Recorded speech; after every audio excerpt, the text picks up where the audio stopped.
नमस्कार दोस्तों, स्वागत है आपका मेरे चैनल हेल्थ केयर में। आज मैं इस वीडियो में आपको ब्रेन स्ट्रोक के बारे में बताऊंगी। ब्रेन स्ट्रोक क्या है, उसमें क्या सिम्टम्स देखने को मिलते हैं और हम ब्रेन स्ट्रोक से कैसे बच सकते हैं। ब्रेन स्ट्रोक के कितने प्रकार होते हैं, इस पर हम चर्चा करेंगे। फ्रेंड्स, कुछ बीमारी बहुत धीरे धीरे आती हैं और हमें इसकी जानकारी काफ़ी समय तक पता नहीं चल पाती है। कुछ बीमारियां तो ऐसी होती हैं जिनके लक्षण बेहद आम समस्याओं जैसे लगते हैं। ऐसे ही एक बीमारी है जिसे हम स्ट्रोक बोलते हैं।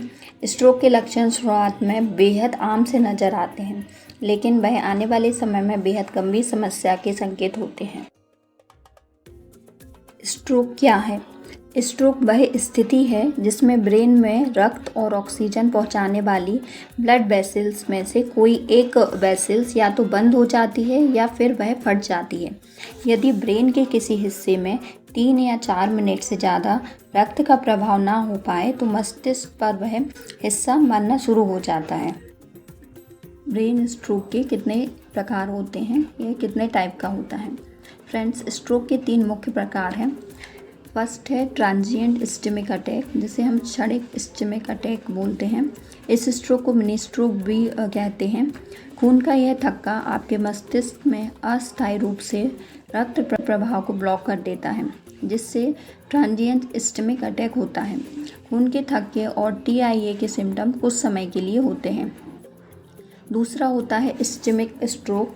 इस्केमिक स्ट्रोक तब होता है जब एक रक्त का थक्का आपके ब्रेन में खून के प्रवाह व आपूर्ति को रोक देता है। रक्त वाहिका के अंदरूनी परत पर फैटी व वसायुक्त जमाव हो जाता है।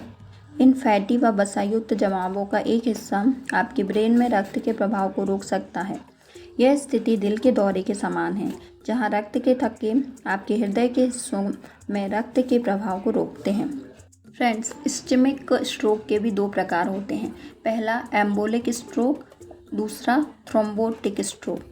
एम्बोलिक स्ट्रोक, जिसे हिंदी में शल्यीय स्ट्रोक बोलते हैं, इसमें रक्त के थक्के आपके शरीर के दूसरे भाग से आपके ब्रेन तक पहुंच जाते हैं।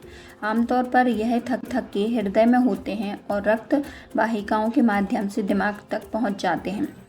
थ्रोम्बोटिक स्ट्रोक, यह एक ऐसा इस्केमिक स्ट्रोक है जिसमें मस्तिष्क की रक्त वाहिकाओं में खून के थक्के का गठन हो जाता है। यह इलाज के बिना सही नहीं हो पाते हैं। तीसरा होता है हेमरेजिक स्ट्रोक, के ब्रेन में रक्त वाहिका टूट जाती हैं तो रक्त आसपास के ऊतकों में फैलने लगता है।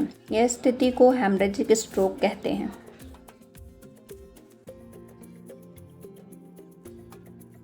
ब्रेन स्ट्रोक में क्या सिम्टम देखने को मिलते हैं? पहला, सिर दर्द। यदि आपको लगातार सिर दर्द हो रहा हो और दवा लेने से भी आराम नहीं मिल रहा है तो ये स्ट्रोक का कारण हो सकता है। आंखें कमज़ोर होना। यदि आपको सिर दर्द के साथ साथ लगातार आंख भी कमज़ोर होती जा रही है तो आपको निश्चित रूप से सतर्क होना चाहिए। हाथ और पैरों में दर्द होना। यदि आप बिल्कुल स्वस्थ हैं और आपको लगता है कि आपको कोई समस्या नहीं है, लेकिन कभी कभार आपको हाथ पैर में दर्द हो जाता है, खासकर एक तरफ के साइड दर्द ज़्यादा हो, तो सावधान हो जाएं। मानसिक परेशानी होना भी इसका एक सिम्टम है। यदि आपको बहुत ज़्यादा तनाव रहता है, अचानक से सुन्नपन हो जाना या कमजोरी महसूस होना, भ्रम पैदा हो जाना, चीज़ों को भूल जाना जैसी परेशानियां भी आ रही हैं तो आपको स्ट्रोक की आशंका और भी ज़्यादा हो जाती है। चेहरे का सुन्नपन हो जाना, चेहरे का सुन्न पड़ जाना भी इसका एक सिम्टम है। यदि और सिम्टम के साथ साथ आपको चेहरे का सुन्नपन भी महसूस हो रहा है, खासकर एक तरफ का, तो आपको स्ट्रोक आने की संभावनाएं बहुत हद तक बढ़ चुकी होती हैं। फ्रेंड्स, मैं यहाँ पे आपको ब्रेन स्ट्रोक से बचने के कुछ उपाय बता रही हूँ, जिसको अपनाकर आप ब्रेन स्ट्रोक के खतरे से बच सकते हैं। जिन लोगों को ब्रेन स्ट्रोक होने की संभावनाएं लगती हों, उन्हें नियमित तौर पर ब्लड प्रेशर चेक करवाना चाहिए। ऐसे में कोशिश करें कि आपके शरीर में ज़्यादा कोलेस्ट्रॉल ना हो, कोलेस्ट्रॉल लेवल कंट्रोल रहे। कम से कम मात्रा में नमक का सेवन करें। घी तेल से बना हुआ तला भुना खाना ना खाएं। जिन्हें डायबिटीज़ और हार्ट से संबंधित रोग हैं वह ज़्यादा सावधानी बरतें। खाने में हरी सब्जियों का प्रयोग करें। रात के समय में भोजन हल्का ही करें।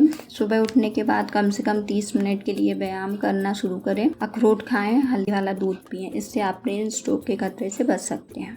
Thanks for watching friends. Please like, share and subscribe my channel. Thank you.